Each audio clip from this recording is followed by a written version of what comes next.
Can't do either, I understand. It's okay. So using these probabilities, we are transitioning into conditional probabilities, okay? So it's kind of leveling up from where we were, but let's look at these. We're going to start easy, the stuff we've been doing. Find the probabilities, give your answer as a proportion, meaning a fraction. Yes, taco tongue, yes, evil eyebrow. 14 out of 19, right? Yes to evil eyebrow?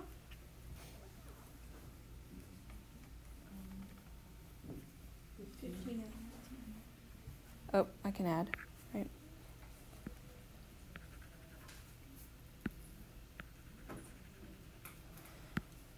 Yeah. 15 out of 19. Yes, taco tongue, and no evil eyebrow.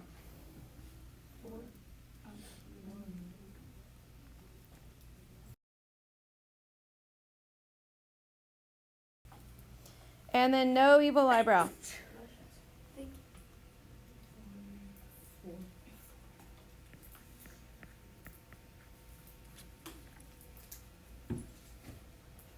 Okay.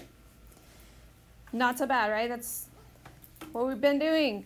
Given that the person selected a yes evil eyebrow, what's the probability that they are yes taco tongue? So let's practice writing notation with the given thing, remember?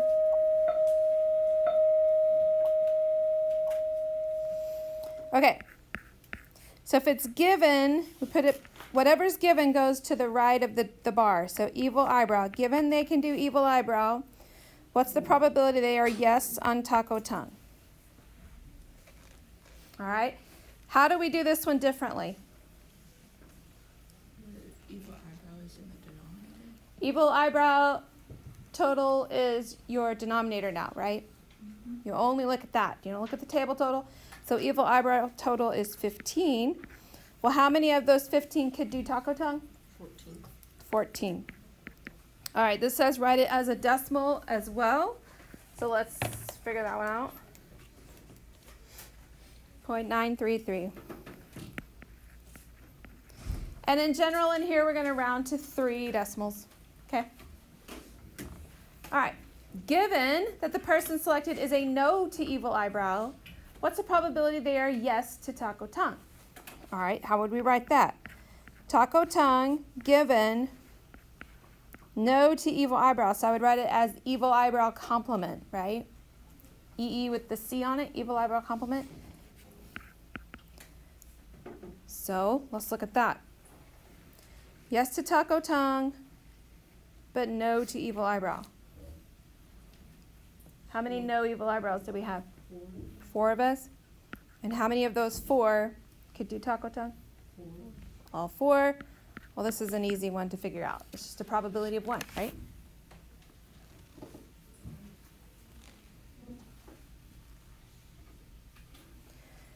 So, given our information, is someone more or less likely to do a taco tongue if they can do an evil eyebrow?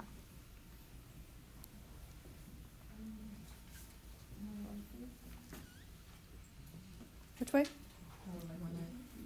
If they can do the evil eyebrow? Mm-hmm. This is the one that can do the evil eyebrow. Right? So if evil eyebrow doing taco tongue was 0.93, the non-evil eyebrows with taco tongue was 100%. So, more or less likely to do taco tongue if they can do evil eyebrow. So, see how it's less than 0.933 is less than 1? What's wrong here? Wouldn't the evil eyebrow be the given? Yes, but that's the given here. Yeah, but for 3, it's not evil eyebrow. Right. That's what we did with the complement there. Yep. Are we wondering if someone is more likely able to do a taco tongue? If they can do evil eyebrow.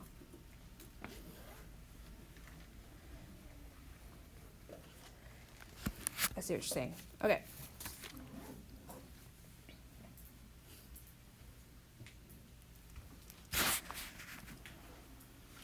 if they can't do evil eyebrow, in our data, it's 100% they can do taco tongue, right? If they can't do it.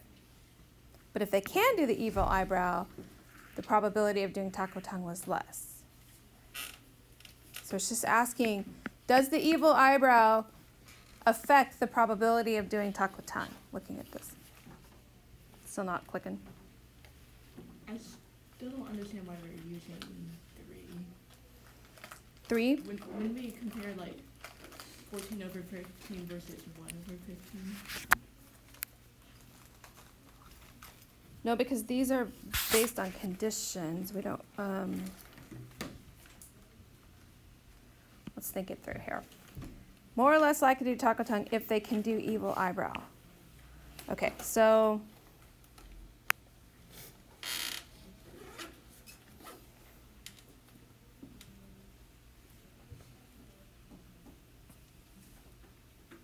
both of these are probabilities of being able to do taco tongue, right? Yeah. Okay. This one is saying if you can do evil eyebrow, your probability of taco tongue is this. If you don't do evil eyebrow, it's this. So if we wanted to, this is the probability of not being able to do evil eyebrow, but probability of taco tongue without evil eyebrow, right? So this is, the wording is weird, I understand. More or less likely to be able to do taco tongue if they can do evil eyebrow. So it's saying which one is bigger of these two, if they can do evil eyebrow.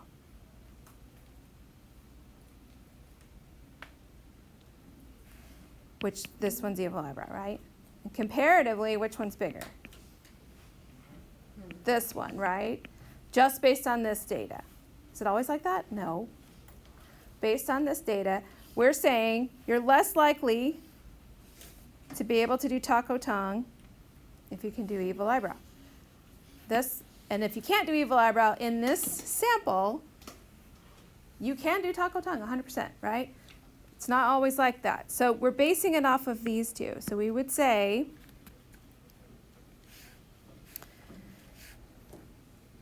the probability of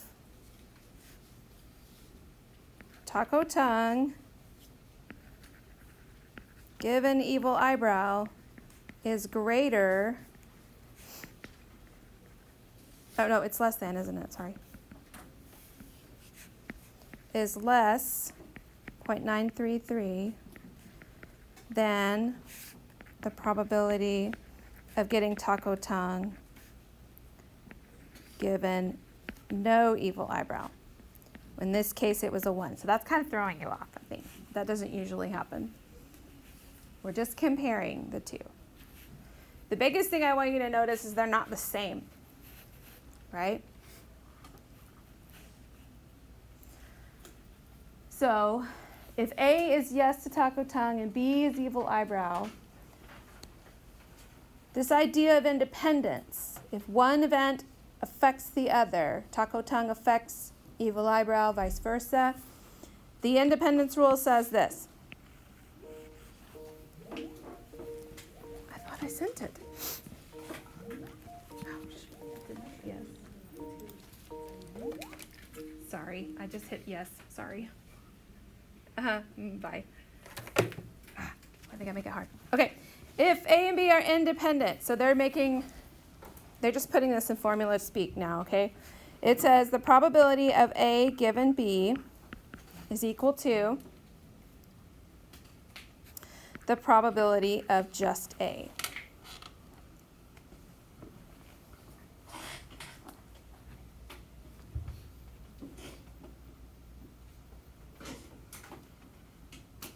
Okay, or you can also say, is it equal to the probability of A given not B?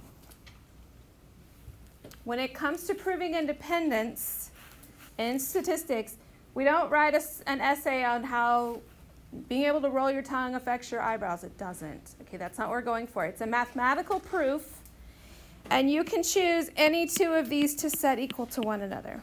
It's usually the one I remember is this one and this one, because if they're independent, then if I take the condition off, it's identical to the probability without a condition. Okay? So this is the first time you've seen it, so it should feel a little weird, but we're going to keep working with it, okay? But this is the definition, the probability definition of independence. So let's try it with a different set of data over here. Maybe it'll work better for you. All right, larger group of people. Fill in the Venn diagram with the proportions for each event. All right, what number is going to go in our overlap? Okay, let's do proportions this time. So 180 over 600, right? What number is yes taco tongue, but no evil eyebrow?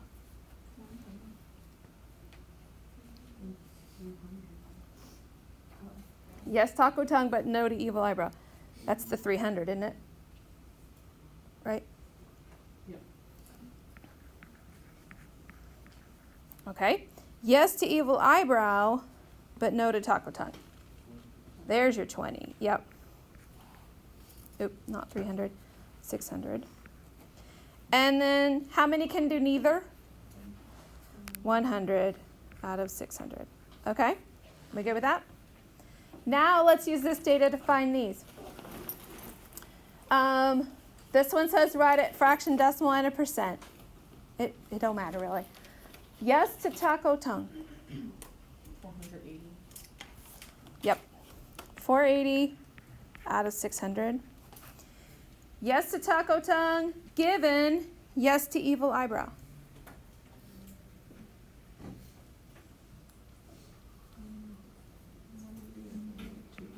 Yep. 180 over 200.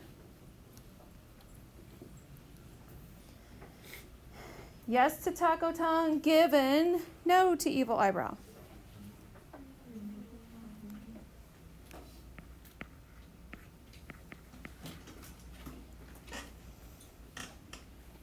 Then it asks me, are yes taco tongue and yes evil eyebrow independent? Okay, so this is saying yes to taco tongue with this condition. If I take this condition off, which is its complement, right? Doesn't exist. Yes to taco tongue. So let's see. Probability of yes to taco tongue given yes to evil eyebrow. Oops. Is it equal to, that's what we're asking ourselves, the probability of yes to taco tongue? Notice I just took the condition off, right? So yes to taco tongue was what? 480 out of 600. Is it equal to, what's the probability? Oh no, I did the wrong one, didn't I? Sorry about that. The given one is first. My bad. Yes, taco tongue given evil eyebrow, that was 180, right? And the probability of yes to taco tongue alone is 480 over 600.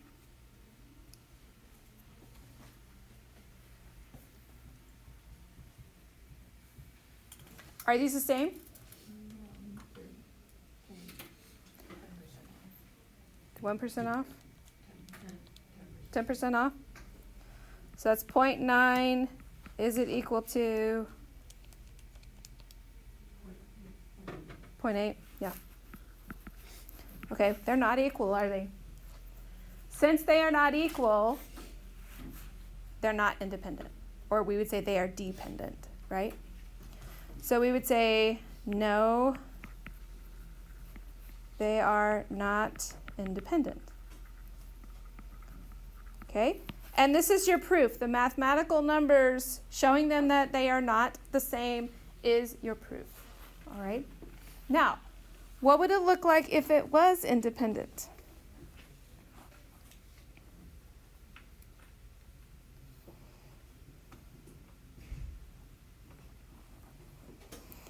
Well, if we come up here, we know the probability of yes to taco tongue is 48 over 60, which is 80%, right? Okay. So 80% of 600, we already know that is 480. But we know there's 200 here in this category, right? So if we did, here's what we're thinking here. We would do 200 times 0.8 And that would give me 160, wouldn't it? If that was true. And then that would mean that this was 200 times 0.2, which would be 40.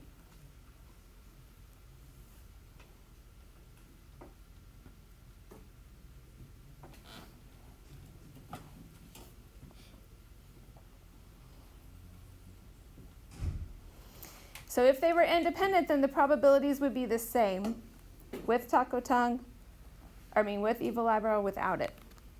So it would still be, for no evil eyebrow, it would be 400 times 0.8, which is what, 320? And that would leave 80 down here. Okay, that's what it would look like if it were independent. Because now look what happens. When I ask you, what's the probability of yes to taco tongue? I get my 480 out of 600, right? Which we know is 0.8. Yes to taco tongue given evil eyebrow.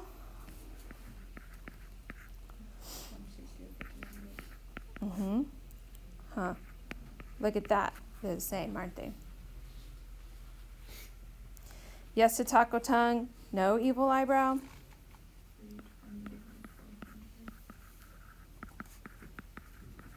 Same again, right? That's what it would look like if these events were independent.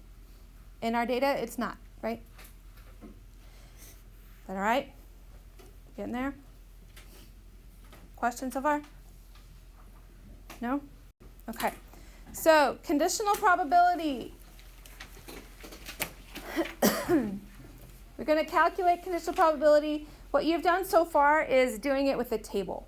You didn't know you were doing it, but you were doing it with the table, and you were using this formula. You just didn't know it, okay? The formula says this. It's the probability of A and B, which is the intersection on the table. Okay? The intersection of the table divided by the probability of the condition, which was the total of the condition row or the condition column. You already did that. You did that on the quiz, okay? What we're going to do tomorrow is we're going to level it up and use a different strategy to do conditionals. We've got to use a tree diagram, because sometimes you don't get a table. Sometimes the information they give you doesn't work in a table for you. It's easier to draw a tree, all right? And then be able to, they're not numbered correctly, are they? When knowing one event has occurred or has not occurred does not affect the probability of the second event is what we call independence, okay? And the way we show that is what we were saying earlier. Event A given B is the probability of the event A without the condition. Or you can say it's the probability of A given not B. It's the same thing. Okay? Is that all right? Then they're independent. Okay? So let's try this out. Pew Research Center randomly selected 100 mothers aged 40 to 44 in 76, 94, and 2014. Ask each mother how many children they have. The two-way table summarizes their responses. Suppose we randomly select one of the survey respondents. Define events C as have 4 or more children, S as 1976, N as 1994, and F as 2014. Okay. Find the probability of C given S. So has 4 or more children given they were in 1976. Given 1976. So I am looking at that 1976 column, right? How many had 4 or more children? 40.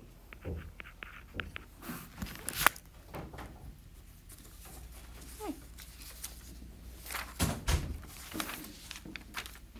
Thank you. Okay.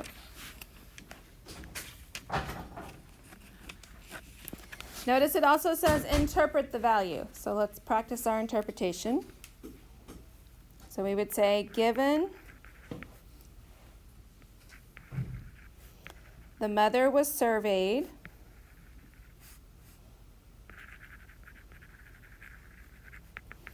in 1976, there is a 0.4 probability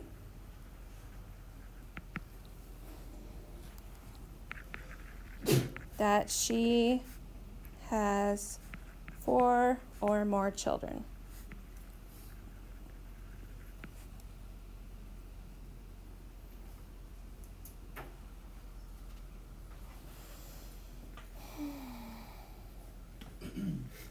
All right.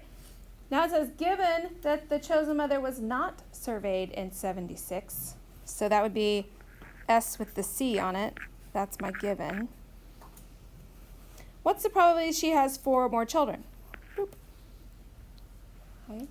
Not 76.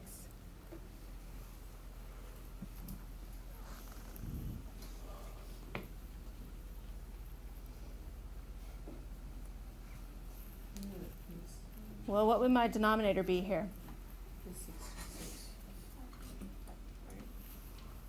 What'd you say? 66. The denominator? What's the total of Or more. the mother's children? It's not 300. It's 200. How'd you get 200?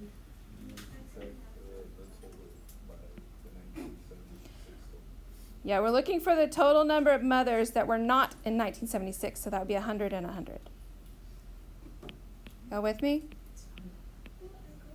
Yes? No? Getting stares and yawns. That's my favorite. Okay. Out of 200. Now, out of those 200, how many had 4 or more children? 26. That's 13 and 13. See it? 26. Write your answer as a probability statement using correct symbols for the event. So we did that. Are we okay? All right. Anything too different yet? No. Okay. Are the events surveyed in 1976 and 4 more children independent? So notice that this and this are basically opposites of one another, right? The condition is the complement. That is another way to show independence. You can do it, in this case, you can show it as C given S equal to probability of 4 more children, or I can write it as C given not S. Well, what have we already calculated? We calculated this one and this one, didn't we? So I can use those two as my evidence for independence or dependence. So, are they the same? No. Definitely not.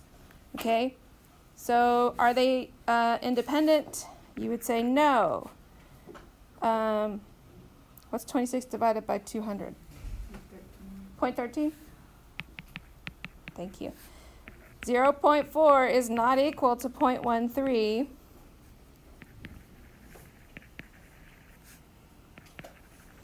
They are not independent. That's the explanation you need to give. Okay?